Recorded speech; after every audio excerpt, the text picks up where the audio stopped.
Snehal art of teaching या चॅनलवरती आपल्या सर्वांचं स्वागत आहे. विद्यार्थी मित्रांनो, पवित्र पोर्टलमध्ये ज्या विद्यार्थ्यांनी रजिस्ट्रेशन केलेल्या असे सर्व 1,80,000 जे विद्यार्थी आहेत त्या सर्व विद्यार्थ्यांकरिता हा व्हिडिओ बनवतो आहे. महत्वाचा व्हिडिओ आहे विद्यार्थी मित्रांनो, आपण हा व्हिडिओ संपूर्ण बघा. माझ्या चॅनलला पहिल्यांदा आले असेल तर माझ्या चॅनलला सबस्क्राईब करा, जेणेकरून येणारं जे कोणतेही अपडेट जे असेल ते अपडेट आपल्याला कायमस्वरूपी आपल्याला मिळणार आहे. दोन गोष्टी मी सांगतोय तुम्हाला, जे व्हिडिओ पाहण्या अगोदर लक्षात घ्यायचं आहे. अजूनपर्यंत पवित्र पोर्टलवरती जाहिराती आलेल्या नाहीत. किती जागा येणार आहे त्याबद्दलही आपल्याला माहिती नाही. परंतु जे काही प्रिफरन्स आपल्याला देणार आहे, जी काही पुढची येणारी जी काही टप्पा असेल किंवा पुढचा येणारा जो काही पुढची येणारी जी काही प्रोसेस असेल ते यानुसारच आपल्याला प्रोसेस करायची आहे. महत्वाचा विषय असा आहे की जे कमेंटमध्ये जे विद्यार्थी कमेंट देत असतात ते विद्यार्थ्यांचा विचार करून त्यांच्या प्रश्नांची उत्तरं म्हणूनच आपण व्हिडिओ बनवतो आहे. विद्यार्थी मित्रांनो, तुम्ही तुमचे गुण त्या ठिकाणी टाकत आहात, गुण सांगत आहात की सर माझे एवढे एवढे गुण आहेत तर माझा त्या ठिकाणी नंबर लागेल का? विद्यार्थी मित्रांनो, आपण जुने जे व्हिडिओ मी टाकलेले आहेत त्या व्हिडिओचा विचार करा. तुम्ही तो व्हिडिओ बघा आणि त्यानुसार तुम्ही त्या ठिकाणी बसत आहात का, तुम्हाला त्याबद्दल आशा आहे का, हे सुद्धा बघणं गरजेचं आहे. कारण जागा अजून यायच्या आहेत. परंतु ज्या गोष्टी मी आता सांगतोय, काल मी सांगितलं 130 ते 140 चे मार्क जे आहेत त्यांनी कोणते जिल्हे टाकायचे आहेत याचा सुद्धा मी त्या ठिकाणी विचार करून तुमच्यासाठी तो व्हिडिओ बनवलेला आहे. आता व्हिडिओ बनवतो आहे. काही असे विद्यार्थी आहेत की जे तुम्ही लक्षात घ्यायचं आहे की मी सांगतो त्यावर विश्वास ठेवायचा नाही. तुम्ही स्वतः तुमच्या तर्कबुद्धीने तुमच्या डोक्याने विचार करा. तुम्ही यावरती अभ्यास करा. वारंवार मी सांगतो आहे, तुम्हाला प्रिफरन्सचा अभ्यास करावा लागेल, तुम्हाला तुमच्या मेरिटचा अभ्यास करावा लागेल, तुम्ही तुमच्या कॅटेगरीचा विचार करावा लागेल आणि जागेचा सुद्धा विचार करावा लागेल. या सर्व गोष्टींचा विचार करूनच तुम्हाला प्रिफरन्स टाकायचे आहेत. आणि हे जे प्रिफरन्स आता मी सांगणार आहे की ज्या विद्यार्थ्यांना शहरी भागातच नोकरी करायची आहे, अशा काही आपल्या महिला भगिनी ज्यांचं लग्न झालेलं आहे, त्यांना गडचिरोली सारख्या भामरागड किंवा एटापल्ली किंवा आलापल्ली जिल्ह्यामध्ये जायचं नाहीये. नोकरी कुठेही लागू शकते. तुम्ही जर प्रिफरन्स यानुसार टाकणार आहात, नोकरी कुठेही लागू शकते. असा जर विद्यार्थी त्या ठिकाणी विचार करत असेल की मला नोकरी कुठेही करायची आहे, अशा विद्यार्थ्यांनी कुठेही तुम्ही ते प्रिफरन्स टाकू शकता. पण आपल्यातला काही वर्ग असा आहे की त्यांना असं वाटतं की मला शहराच्या भागात राहून मला नोकरी करायची आहे. माझे हजबंड किंवा माझी कुठली तरी फॅमिली माझी ही तालुक्याच्या ठिकाणी राहत आहे, कुठेतरी जिल्ह्याच्या ठिकाणी राहत आहे, जिल्ह्याच्या जवळ मला पाहिजे आहे. अशा सर्व गोष्टींचा विचार करूनच आपल्याला ही जी मी तुम्हाला प्रिफरन्स कसे द्यायचे हे मी तुम्हाला सांगणार आहे. तर हे आता जागा यायच्या आहेत म्हणून गरजेचं नाही, परंतु ज्या वेळेला जागा येते तेव्हा मात्र गरजेचं असणार आहे. त्यामुळे हा व्हिडिओ बघून तुम्हाला तुमच्या डोक्यामध्ये थोडा प्रकाश पडायला पाहिजे आणि यानुसार कोणाचा ना कोणाचा तरी फायदा होणार आहे. त्यामुळे हा व्हिडिओ बनवतो आहे. त्यामुळे सर्व विद्यार्थ्यांना सांगू इच्छितो की काही विद्यार्थी असे कमेंट देतात की जागा तर येऊ द्या, जागा तर येऊ द्या. राजे हो, जागा तर येणारच आहे, जागा येणारच आहे, भरती सुद्धा होणार आहे. मग वेळेवर ताण लागल्यावर विहीर खोदणार आहोत का आपण? नाही. मग त्यापूर्वी जर आपण जर व्हिडिओच्या माध्यमातून जर आपल्याला थोडीफार माहिती मिळत असेल, आयडिया मिळत असेल, तर तुम्ही त्याच्यावर तर्क लावू शकता, त्याच्यावर तुम्ही विचार करू शकता. मी सांगतो असंच करा असं नाही, तर तुमच्या डोक्याचा विचार करायचा आहे, तुमच्या डोक्यात विचार करायचा आणि त्यानुसार तुम्हाला प्रिफरन्स टाकायचा. आता जे बंधू किंवा भगिनी जे 1,80,000 ज्या विद्यार्थ्यांनी नोंद केलेली आहे, यांच्यापैकी ज्या विद्यार्थ्यांना चांगले मार्क्स आहेत, ज्यांना 100च्या अबो मार्क्स आहेत, मग 120, 110, 120, 130, 35, 40, 50 पर्यंत जे मार्क्स आहेत, असे सर्व विद्यार्थी जर विचार करत असतील की मला शहरी भागात, यांच्यापैकी कोणी जे विद्यार्थी असेल की शहरी भागात मला नोकरी करायची आहे, मग प्रिफरन्स टाकताना दोन गोष्टी विचार करायच्या, 2 ते 3 गोष्टी मी तुम्हाला सांगू इच्छितो. ज्या वेळेला मी त्या गोष्टी केलेल्या होत्या आणि त्याचा मला फायदा सुद्धा झालेला होता की मला शहरी भागात नोकरी करायची असा मी डोक्यात विचार केलेला होता आणि मी तुम्हाला सांगतो आहे. लक्षात घ्यायचं आहे की आपल्याला स्थानिक स्वराज्य संस्थांमधल्या कोणत्या कोणत्या शाळा आपल्याला अलॉट होणार आहेत. जे विद्यार्थी डीएड झालेले आहेत, जे विद्यार्थी बीएड झालेले आहेत, त्या सर्व विद्यार्थ्यांना सांगू इच्छितो की जे टीईटी सीटीटी पेपर 1 पास आहेत, 2 पास आहेत, या सर्व विद्यार्थ्यांना तुम्हाला जर शहराच्या भागात नोकरी करायची आहे तर पहिल्यांदा तुम्हाला महानगरपालिकेच्या शाळा त्या ठिकाणी टाकायच्या आहेत. पण महानगरपालिकेच्या शाळांमध्येही काही गडबड आहे. काही महानगरपालिकेच्या शाळा बंद पडत आहेत, यांचा विचार करायचा नाही. ज्या महानगरपालिकेच्या शाळा चांगल्या आहेत, खरंच कंटिन्यू चालू आहे, त्या शाळांमध्ये पट चांगला आहे, अशा जिल्ह्याच्या, अशा महानगरपालिकेच्या, ज्या काही आपल्या महानगरपालिका 27 महानगरपालिका आहेत, 29 महानगरपालिका आहेत, या 29 महानगरपालिकेचा आपल्याला विचार करायचा आहे.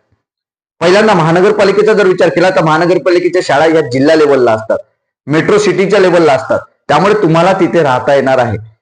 म्हणून पहिल्यांदा महानगरपालिकेच्या शाळांचा विचार करा. सेकंडली आपण हा शहर झाला, मेट्रो सिटी झाली, त्यानंतर तुम्हाला सेकंडली जो विचार करायचा आहे तो नगरपंचायत किंवा नगरपालिकेचा विचार करायचा आहे. ज्या ठिकाणी नगरपालिका आहेत, 213 नगरपालिका असतील किंवा इतर नगरपालिका असेल, तर या नगरपालिकेचा सुद्धा विचार करायचा आहे. जर तुम्हाला जागा जर प्रिफरन्स दिसत असेल तर, किंवा तुम्हाला प्रिफरन्स दाखवले जात असेल तर महानगरपालिकेनंतर नगरपालिकेचा विचार करा. जे नगरपालिका तालुका बेसला असतात, तालुका लेवलला असतात, जे शहरात तुम्हाला राहता येणार. नंतर तुम्हाला तालुक्याच्या लेवलला जे नवीन नगरपंचायती झालेल्या आहेत, त्या नगरपरिषद झाल्या आहेत, या नगरपरिषदेचा तिसऱ्या नंबरला तुम्ही विचार करायचा आहे. तिसऱ्या नंबरला तुम्हाला विचार करायचा आहे, जेणेकरून तुम्हाला शहरात राहता येईल. हे झाले 3 मुद्दे. तुम्हाला शहरात नोकरी करायचं आहे अशा पद्धतीने तुम्हाला प्रिफरन्स टाकायचे आहेत. मग यात 50च प्रिफरन्स आपल्याला टाकता येणार आहेत. तर ज्या जागा तुम्हाला महानगरपालिकेच्या किती जागा दिसत आहे, नगरपालिकेच्या किती जागा दिसत आहे, त्याच्यात तुमच्या कॅटेगरीनुसार जागा किती आहे, तुमचे मार्क्स किती आहे, यानुसार तुम्हाला मात्र हे प्रिफरन्स टाकायचे आहे. नाहीतर तुम्ही सर्वच महानगरपालिकेचे प्रिफरन्स टाकाल तर तसं करू नका, तुम्ही बाद व्हाल. काही प्रमाणात त्या ठिकाणी 5 प्रिफरन्स टाका, 10 प्रिफरन्स टाका, या पद्धतीने तुम्हाला प्रिफरन्स टाकायचे आहे. मग त्यानंतर शेवटचा मुद्दा आला आपला जिल्हा परिषदचा. त्यानंतरचा मुद्दा आला जिल्हा परिषदचा.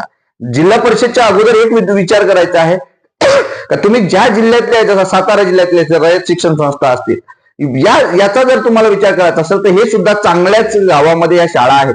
त्यामुळं तिथं सुद्धा तुम्ही त्या ठिकाणी राहू शकता, चांगल्या ठिकाणी तुम्ही राहू शकता. म्हणून तुम्ही या संस्थेच्या सुद्धा शाळा तुम्हाला टाकता येणार आहे. पण या शाळांमध्ये तुम्ही जर नोकरी लागली तर तुम्हाला बदली मिळत नाही. महानगरपालिकेतून तुम्ही बदली मिळू शकता, नगरपालिकेतून तुम्ही बदली मिळू शकता, नंतर नगरपरिषदेतून तुम्ही बदली मिळू शकता. पण या ज्या काही स्थानिक स्वराज्य संस्था, ज्या प्रायव्हेट ज्या शाळा आहेत, म्हणजे स्थानिक स्वराज्य सोडून जे प्रायव्हेट शाळा आहेत, ज्या 100% अनुदानित आहेत, त्या सुद्धा तुम्हाला बदली मिळणार नाही किंवा त्यांच्या संस्थेत तुम्हाला बदली मिळते. मग त्याचा सुद्धा तुम्हाला विचार करायचा आहे. आणि या संस्था झाल्यानंतर शेवट तुम्हाला जे जिल्हे चांगले वाटतात, तुम्हाला असं वाटतं की तुमच्या गुणानुसार तुम्हाला हा जिल्हा मिळू शकते, तर अशा ठिकाणी तुम्हाला त्या जिल्ह्यांची नावे टाकायची आहे. तुमच्या कॅटेगरीनुसार किती जागा आहेत याचा सुद्धा विचार तुम्हाला करायचा आहे. लास्टली म्हणजे 4थ्या वेळेला तुम्हाला हे टाकायचं आहे जिल्हा परिषद. राहिलेल्या जागा जिल्हा परिषद. म्हणजे तुम्हाला महानगरपालिकेची शाळा नाही मिळाली, नगरपालिकेची शाळा नाही मिळाली, नगर परिषदेची शाळा नाही मिळाली, तर शेवटी विदाउट इंटरव्ह्यू वाली शाळा तुम्हाला नाही मिळाली, तर या ठिकाणी शेवट आहे तुमच्याकडे पर्याय झेडपी. मग ह्या झेडपी मध्ये तुम्हाला गडचिरोली जिल्हा टाकणार आहात का, तुम्ही शहराच्या ठिकाणी राहणार तर नाही, तुम्ही पुणे जिल्हा टाकू शकता, तुम्ही संभाजीनगर टाकू शकता, तुम्ही नागपूर जिल्हा टाकू शकता, तुम्ही जवळचा जो जिल्हा असेल तुम्ही तो जिल्हा तुमचा टाकू शकता, जेणेकरून तुम्हाला त्या ठिकाणी तुमच्या मार्क्सनुसार ते जिल्हा परिषदेची शाळा शेवटच्या क्षणी तुम्हाला मिळणार आहे. अशा पद्धतीने जर तुम्ही प्रिफरन्स टाकलात तर तुम्ही शहरी भागात राहण्याची इच्छा व्यक्त करणाऱ्या ज्या काही महिला भगिनी आहेत किंवा आपले मित्रमंडळी आहेत, त्यांनी या पद्धतीने तुम्हाला प्रिफरन्स टाकायचे आहे. माझ्या वेळेला मी जेव्हा प्रिफरन्स टाकलेले होते 2017च्या भरतीच्या वेळेला, त्यावेळेला मी पहिल्या महानगरपालिकेच्या प्रिफरन्स टाकले होते, कारण माझ्या डोक्यात होतं की मला शहरात राहायचं आहे. त्यावेळेला मी पहिली PCMC टाकलेली होती आणि नंतर सेकंडली जे टाकलेली होती सांगली महानगरपालिका आणि तिसरी टाकली होती लातूर महानगरपालिका. परंतु आणि सर्वात जास्तीत जास्त शेवटचे जे प्रिफरन्स होते मला तिसरंच प्रिफरन्स मिळालेलं होतं. म्हणजे माझ्या कॅटेगरीच्या फक्त 2च जागा होत्या PCMC मध्ये, त्या जागा मला मिळाल्या नाही. आणि नंतर लातूर महानगरपालिकेच्याही मला जागा मिळाल्या नाही. तिसऱ्या नंबरचा प्रिफरन्स होता SMC म्हणजे सांगली मिरज कुपवाड जी महानगरपालिका होती, या महानगरपालिकेच्या तिसऱ्या नंबरला मला 3 जागा होत्या. त्या ठिकाणी जॉब मिळाला, म्हणजे ते अलॉट मला झालं होतं तिसऱ्या ठिकाणी प्रिफरन्स. म्हणजे मी सांगली या ठिकाणी राहत होतो, विश्रामबाग येथे. म्हणजे अशा पद्धतीने शहराच्या ठिकाणी जर तुम्हाला राहायचं असेल तर तुम्ही या पद्धतीने प्रिफरन्स टाकून तुम्हाला त्या ठिकाणी नोकरी मिळवता येते. आणि सर्वात शेवटी जिल्हा परिषद. म्हणजे तुम्ही प्रिफरन्स नुसार जर तुम्ही अभ्यास केला, तुमच्या कॅटेगरीच्या जागेनुसार जर तुम्ही अभ्यास केला, तुम्ही मेरिटनुसार जर अभ्यास केला, तर नक्कीच विद्यार्थी मित्रांनो तुम्हाला या शहराच्या भागात नोकरी मिळू शकते. अशा पद्धतीने तुम्हाला पण प्रिफरन्स एकच टाकायचे नाही, महानगरपालिकेचे प्रिफरन्स पूर्ण टाकायचे नाही. महानगरपालिकेचे 5-6 प्रिफरन्स, 50 प्रिफरन्स मिळणार आहेत, नगरपालिकेचे, नंतर आपल्या नगर परिषदेचे, नंतर जे काही संस्थेच्या शाळा आहेत अनुदानित त्या, आणि सर्वात शेवटी टाकायचं आहे जिल्हा परिषद. अशा पद्धतीने हे प्रिफरन्स आपल्या सर्वांना शहरी भागात ज्यांना नोकरी मिळवायची आहे, ज्यांची इच्छा आहे, आशा आहे, आकांक्षा आहे, अशा सर्व विद्यार्थ्यांनी या पद्धतीने तुम्हाला प्रिफरन्स टाकणार आहे. तुम्हाला या माहितीबद्दल नेमकं काय वाटतंय हे नक्की कमेंट बॉक्समध्ये कळवा. अजून काही सल्ला पाहिजे असेल तर डिस्क्रिप्शन बॉक्समध्ये असणाऱ्या जी काही लिंक आहे त्या लिंकवरती जॉईन व्हा आणि फोन करू शकता, मेसेज करू शकता. विद्यार्थी मित्रांनो, ज्यांना कमी मार्क्स आहेत, जे एसटी बांधव आहेत, त्यांना जे मेसेज करतात, मला सांगू इच्छितो की तुम्ही पॅनिक होऊ नका. तुमच्यावर सुद्धा आपण दुसरा एक व्हिडिओ बनवतो आहे, ज्या माध्यमातून आपल्या सर्वांना दिलासा मिळेल. आणि गेल्या 2 भरत्यांच्या अनुभवातून तुम्हाला मी सांगतो आहे, खरंच आपला कट ऑफ हा कमी येणार आहे. आपले विद्यार्थी ते खूप कमी आहेत, त्यामुळे घाबरू नका, पॅनिक होऊ नका. विद्यार्थी मित्रांनो, आशा ठेवा, नक्कीच आपण या वेळेला सुवर्ण काळ असणार आहे शिक्षक भरतीचा. यातून कॉम्पिटिशन सुद्धा अगदी कमी आहे आणि यात विद्यार्थी सुद्धा आपले पास झालेले अत्यंत कमी असल्यामुळे आपण त्या ठिकाणी टिकणार आहात, हे सुद्धा लक्षात घ्यायचं आहे. डिस्क्रिप्शन बॉक्समध्ये असलेल्या लिंकवर जॉईन व्हा आणि अशाच अपडेट करता माझ्या चॅनलला मात्र सबस्क्राईब करा. धन्यवाद.